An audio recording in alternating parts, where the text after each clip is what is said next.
नमस्कार माता भगिनींनो. तर माझी लाडकी बहीण या योजनेअंतर्गत तुमची आता पडताळणीला सुरुवात झालेली आहे आणि आता यासाठी याद्या पण जाहीर करण्यात आलेल्या आहे. तर या याद्या तुम्ही कुठेही पाहू शकता आणि पडताळणी कशा प्रकारची होणार आहे याबाबतची सविस्तर माहिती आपण या व्हिडिओमध्ये पाहणार आहोत. तर यासाठी तुम्ही हा व्हिडिओ शेवटपर्यंत पाहायचा आणि चॅनलवर नवीन असा चॅनलला सबस्क्राईब करायला विसरू नका. ज्या महिलांची ई-के-वाय-सी चुकलेली आहे त्यांचीच या ठिकाणी फक्त पडताळणी होणार आहे. इतर कोणत्याच महिलांची या ठिकाणी पडताळणी केल्या जाणार नाही. म्हणजे एखाद्या महिलांनी आपली ई-के-वाय-सी केलेली नाहीच आहे तर त्यांना या ठिकाणी काही करता येणार नाही.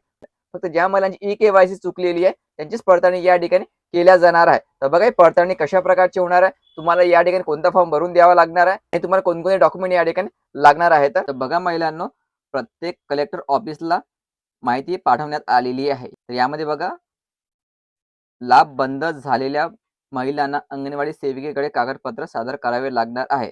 सेविकेकडे लाभ बंद झालेल्या महिलांच्या याद्या लक्षात ठेवायचं. ज्या महिलांचा लाभ बंद झालेल्या त्यांच्या याद्या ज्या आहेत हे अंगणवाडी सेविकेकडे उपलब्ध करून देण्यात आलेले आहे. तुमचे संपूर्ण जे याद्या अंगणवाडी सेविकेकडे उपलब्ध आहे त्या ठिकाणी तुम्हाला जावं लागेल. ठीक आहे. मुख्यमंत्री माझी लाडकी बहीण योजना 27 जानेवारीपासून कागदपत्र स्वीकारण्यास सुरुवात. आपण मागच्या व्हिडिओमध्ये पाहिलेलं होतं की आजपासून म्हणजे 27 जानेवारीपासून तुमच्या पडताळणीला सुरुवात झालेली आहे. पण यामध्ये सर्वात महत्त्वाचं आहे की काही अंगणवाडी सेविकेमार्फत अजून पडताळणी करायला नकार दिलेला आहे. तर अगोदर संपूर्ण माहिती बघून घेऊ. मुख्यमंत्री माझी लाडकी बहीण योजनेअंतर्गत ई-के-वाय-सी करताना चुकीचा पर्याय निवडल्याने लाभ बंद झालेल्या महिलांची यादी त्या गावातील अंगणवाडी सेविकांना उपलब्ध करून देण्यात आली आहे. लाभ बंद झालेल्या यादीतील महिलांनी आपल्या अंगणवाडी सेविकेशी संपर्क साधून आवश्यक कागदपत्र व घोषणापत्र सादर करावे. ते घोषणापत्र कशा प्रकारचं असणार आहे हे मी तुम्हाला या व्हिडिओमध्ये सांगणार आहे. व्हिडिओ शेवटपर्यंत पाहायचा आणि डॉक्युमेंट कोणकोणते मागितलेले आहे हे पण आपण या व्हिडिओमध्ये पाहणार आहोत. असे आवाहन करण्यात आले आहे.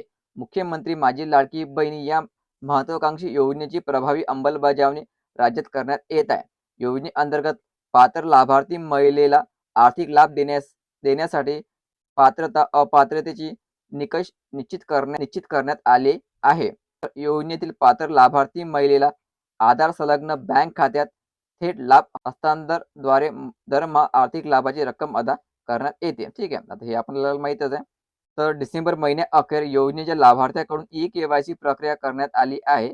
सदर प्रक्रिया पूर्ण करताना लाभार्थी महिलाकडून पर्याय निवडताना व इतर कारणामुळे चुकीचा पर्याय निवडला गेल्याने त्यांचा लाभ बंद झाल्याच्या बाबी निदर्शनास आल्या आहेत. ठीक आहे. आणि बऱ्याचशा महिलांनी चुकीचा पर्याय निवडला होता आणि त्यामुळे यांचा लाभ बंद झालेला आहे. गाव पातळीवर ई-के-वाय-सी प्रक्रियेमध्ये लाभ बंद झालेल्या महिला लाभार्थ्यांचे अर्ज स्वीकारणे, तपासणी करण्याकरिता ग्रामीण भागामध्ये ग्रामसेवक व अंगणवाडी सेविका तसेच शहरी भागामध्ये वॉर्ड ऑफिसर व अंगणवाडी सेविकेमार्फत लक्षात ठेवायचं. शहरामध्ये पण अंगणवाडी सेविका आहे आणि ग्रामीण भागामध्ये पण अंगणवाडी सेविका आहे. त्यांच्याकडे तुम्हाला जावं लागेल किंवा अंगणवाडी सेविका ऐकत नसेल ग्रामीण भागामध्ये तर ग्रामसेवकाकडे जायचं. जर शहरामध्ये जर अंगणवाडी सेविका ऐकत नसेल तर वॉर्ड ऑफिसरकडे जायचं. योजनेतील निकषाच्या अनुषंगाने कार्यक्रम राबविण्याचे निर्देश दिले आहे. ठीक आहे. तर त्यानुसार ई-के-वाय-सी प्रक्रियामध्ये लाभ बंद झालेल्या महिलांची यादी त्यांच्या क्षेत्रातील, गावातील, शहरी भागातील अंगणवाडी सेविकांना प्रशासनाकडून उपलब्ध करून देण्यात आली आहे. तर तुमच्या ज्या याद्या महिलांना ह्या पोहोचलेल्या आहेत तुमच्या अंगणवाडी सेविकेकडे.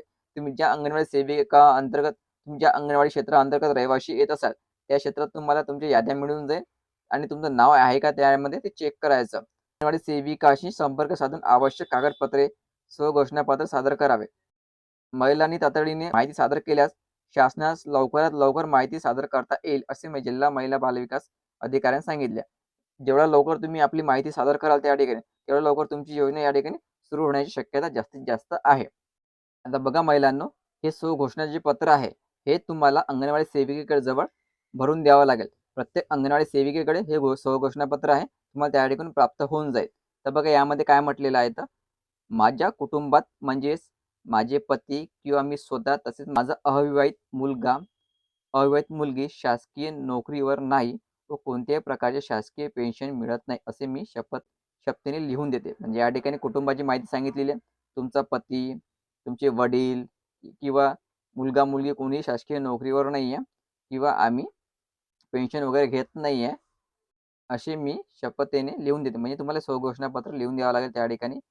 ही माहिती चुकीची झाल्यास माझ्यावर कार्यवाही होईल याची मला जाणीव आहे. जर तुम्ही चुकीची माहिती दिली तर तुमच्यावर 100% या ठिकाणी कार्यवाही केली जाणार आहे. तर या ठिकाणी महत्त्वाचं बघा, लाभार्थ्यांची जन्मतारीख. तुम्हाला या ठिकाणी जन्मतारीख टाकावं लागेल. तुमचं नाव खाली राहील. तुम्ही सही करावं लागेल तुम्हाला. दिनांक, ठिकाण. आता तुम्हाला या ठिकाणी कोणकोणते डॉक्युमेंट द्यावं लागेल बघा. जन्मतारीख आधार कार्डवरून तपासून घ्यावी. ठीक आहे. तर या ठिकाणी तुम्हाला सर्वात महत्त्वाचं राहणार आहे आधार कार्ड तुमचं, तुमच्या पतीचं आधार कार्ड घेऊन जायचं आणि राशन कार्ड वगैरे घेऊन जायचं. आधार कार्ड आणि राशन कार्ड. तुमचं आधार कार्ड, तुमच्या वडिलाचं किंवा पतीचं आधार कार्ड आणि राशन कार्ड इत्यादी जे डॉक्युमेंट आहे हे तुम्ही त्या ठिकाणी घेऊन जायचे आणि अंगणवाडी सेविका जे जवळ ठेवणार ते त्यांना देऊन द्यायचं. झेरॉक्स प्रतीच घेऊन जायचे, ओरिजिनलची गरज नाही राहणार आहे. झेरॉक्स प्रतीच या ठिकाणी तुम्ही घेऊन जायचे. जे आता पडताळणीला सुरुवात झालेली आहे. तुम्हाला तुमच्या एरियातली जे अंगणवाडी क्षेत्र आहे, अंगणवाडी केंद्र आहे, त्या ठिकाणी अंगणवाडी सेविकेला भेटावं लागेल. त्यांच्याकडे तुमची यादी उपलब्ध करून देण्यात आलेली आहे. तुम्हाला त्या ठिकाणी स्वघोषणापत्र मिळणार आहे. त्या ठिकाणी ते भरावं लागेल आणि त्याला डॉक्युमेंट पण लावावं लागेल. तुम्ही आधार कार्ड घेऊन जायचं आणि राशन कार्ड घेऊन जायचं.